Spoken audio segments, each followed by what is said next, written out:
Let's face it, there is a lot of crap that is spewed out there into the world about how to successfully grow an online business. And I'll admit, I was guilty following some of these gurus' advice, tips as well for far too long. I had my first ever panic attack 2 years into my business because I put so much stress on myself, again, as an Enneagram 3, to do it all and do it all perfectly. And guess what I've come to realize? It's taken too long to realize this though. Hustling and working more hours does not equate to success. Nope, just does not compute. In fact, when I started doing less in my business in 2020 because the children were home and we were all at home, my business actually thrived. And I'm here to tell you today, you don't have to do all the things in your business either. Course creation, coaching, done for you services, speaking on stage, consistent social media plan, and on and on and on does not need to be done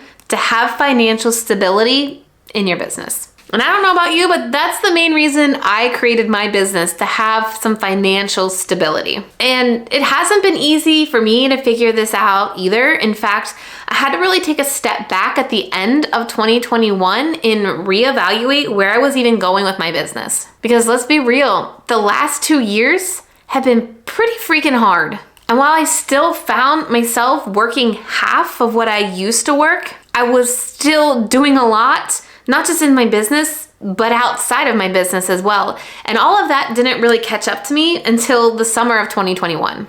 I had another panic attack. And I think that panic attack over the summer last year really caused this kind of spiral for me. I felt like I fell into this funk. Things were going amazing in our business. We had the best business year ever last year, but I didn't feel that passion anymore, and I wasn't excited for my content anymore. I started to honestly feel like a fraud. I even went to my mastermind in November, which I've talked about quite a few times, but what I haven't shared is I felt in a funk there as well. And it caused me to really pull back from everybody and kind of hide in my room most of that week. Because like I said, I was really feeling like a fraud and not really myself. So I took a step back in December and January. So in January and February, I had to really check myself again and realize I needed to be focusing on the things that were passionate for me, that I loved to do, because I had gotten away from that. And I ultimately believe that's what caused that panic attack spiral, is not leaning in to doing the things I love for the whole reason for me creating this business. So here are the things that I've been committed to quitting in my business that has really allowed me to not only elevate myself, but take my business to that next level. Oh, and make sure you watch this entire video, because at the end, I am going to share one thing that I've actually added to do better in my business. First up is my agency. Yeah, I had to quit my agency. Now, yeah, we still have the agency, but in December, I took a lot of time with my team to systematize and process and SOP the crap out of it. And now my team does it all. I'm hardly in my agency. They know exactly the way I think because I took that time to train them to think just like me.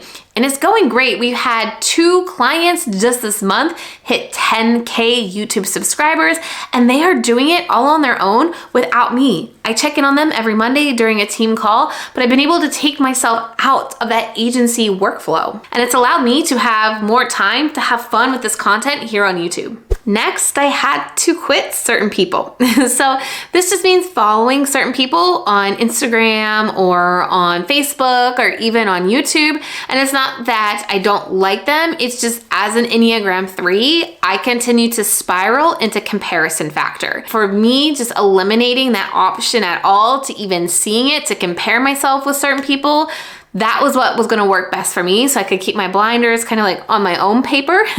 And it's really allowed me to, again, feel myself and not allow that imposter syndrome to creep in, because I felt like that's where it was mostly popping up when I was following people that I felt like, wow, they're doing so much better than me. They started after me and I must really suck at life. So just taking that off the plate helps. I've also had to quit perfectionism.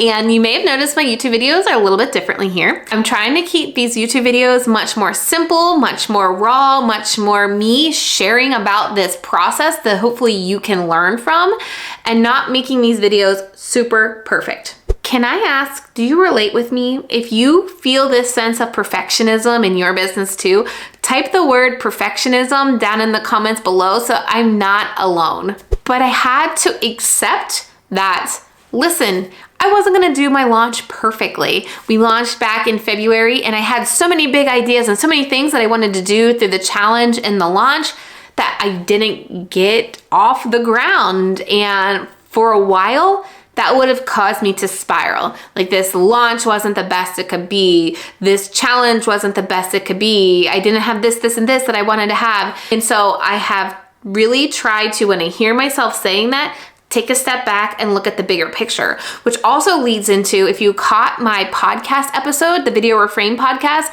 a few weeks back, I share all the details about my launch and how it was the most successful launch we've ever had. And we hit our first 6-figure launch. And I had to actively tell myself that this is great job, because for me, typical Trina would have been like, oh, again, spiraling. I could have done better. You only hit 6 figures.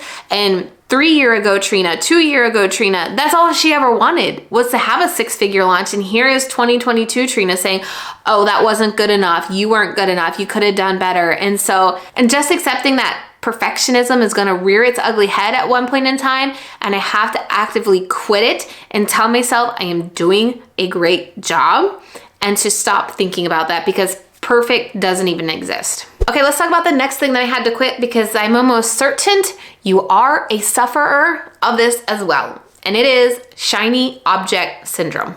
Go ahead, tap that like button to admit you suffer from shiny object syndrome. And what that means is you're going along, you're doing your thing, you're working on your project, and then bing, somebody mentions a new strategy or a new platform or Reels, and you're like, okay, I gotta go do that. And it deters you away from what you were initially planning to do. Been there. I actually talked about how in my last video, I did that last year around Cyber Monday, when I heard my friend Christina talk about Black Friday sales, and it totally messed up our plans and our business for the end of the year and our Christmas vacation, because yeah, I suffer from it as well, but I've been actively trying to quit it because it doesn't allow me to give my full focus on an actual project. So while yes, I would love to be utilizing TikTok right now in my business, and I would love to be utilizing Reels right now in my business, I have decided, for me, focusing here on YouTube, you can see this year we've doubled up to 2 videos a week,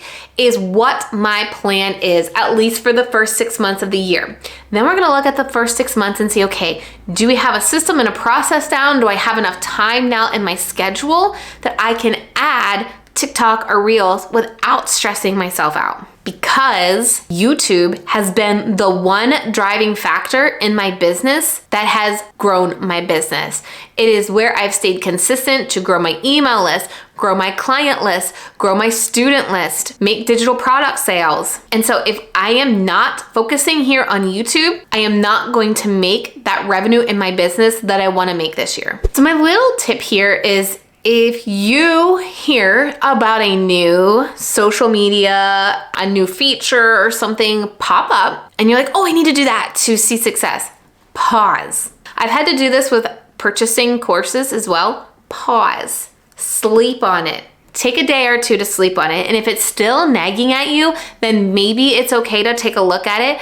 But don't just think jumping on that next social media platform first is going to allow you to grow exponentially. It could, but it could also take you away from the revenue generating tasks that you were doing and lose out on money that you could have made if you just stayed the path. Cool, next up was a hard one to quit, but it is guilt. If you are a parent, you can totally relate to the balance of mom guilt as well as business guilt. And I have a 5 and a 7-year-old. It is my 5-year-old's last year home before kindergarten. And there have been some Fridays that I've had to work to catch up on a few things. And to tell you, the guilt is real. Like right now I'm filming this on a Friday. and I had his grandparents pick him up from preschool, I felt guilty. But then I realized it's a bigger picture here, right? We need to realize there are going to be times that we need to focus in on our business, because I know we just had a full week in Disney, one-on-one time without me even doing my business, right? I was at a conference for 2 days, but the first 3 days, all my family. And I know we have another trip booked in April, and I know we have a full vacation in June.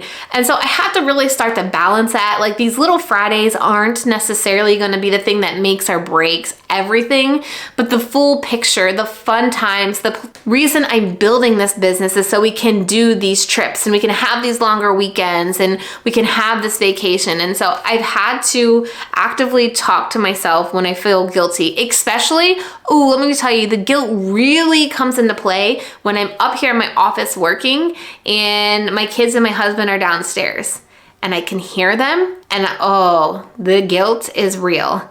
But they're having time with their dad, they're having fun. They probably won't even remember this when they get older. What they are gonna remember are the fun times that we actually have. And so I had to actively quit letting that guilt sink in. The next thing that I had to quit, and it's been hard, I'm still working on it, is devaluing myself. Luckily, I've had a coach that has been able to remind me things like, Trina, what you do is great. You are smart. You aren't, this fraud that you think you are. Because like I said earlier, I went into this spiral at the beginning of the year, and that was kind of part of it. It was me thinking, I am not worth what I am charging. Nobody's gonna wanna buy anything from me. Nobody's gonna work with me. And I actually have a mindset call with a mindset coach as well, and to talk to her through it, because it's a hard topic for me to talk about, and I'm sure you can relate as well.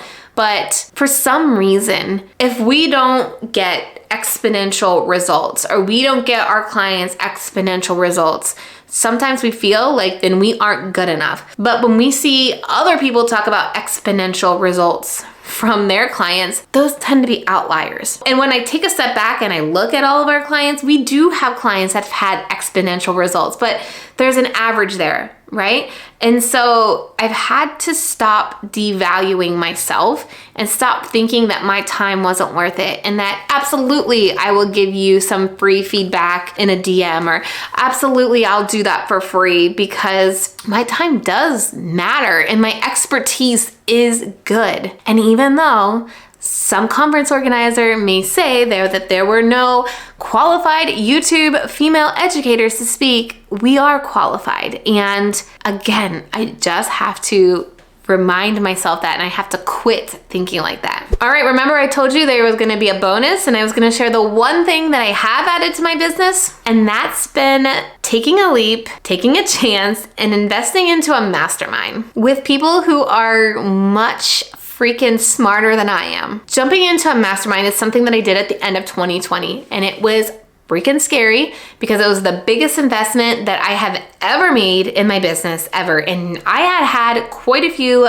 bad experiences with business coaches and masterminds. But fortunately enough, the mastermind that I joined was beyond valuable. I know for a fact that I made back my investment on that mastermind tenfold, not even in actual physical money, but in mindset, in education, in personal growth. Because I learned all these other people that were doing online business and growing as too were struggling with the same things that I was struggling with. And then I wasn't alone. So that tied back into devaluing myself and the perfectionism and the guilt, because we were all talking about these issues and we were all dealing with them as well. And I truly believe that mastermind, not even like the actual education and the feedback from the coach, but the community, the connection, the conversations that I've had with these people were really what allowed me to elevate my business to this next level that I never thought was possible. Not only am I quitting things in my business, but I'm really taking a more minimalist approach to my business as well. So make sure you watch the video that's on your screen right now, because I walk through all the things that I'm actively doing and I've been doing for the past year to really take a minimalist approach to business, because I believe that's another factor to me leveling up my business and being able to double my revenue for over 4 years now. So click that video and I'll see you over there.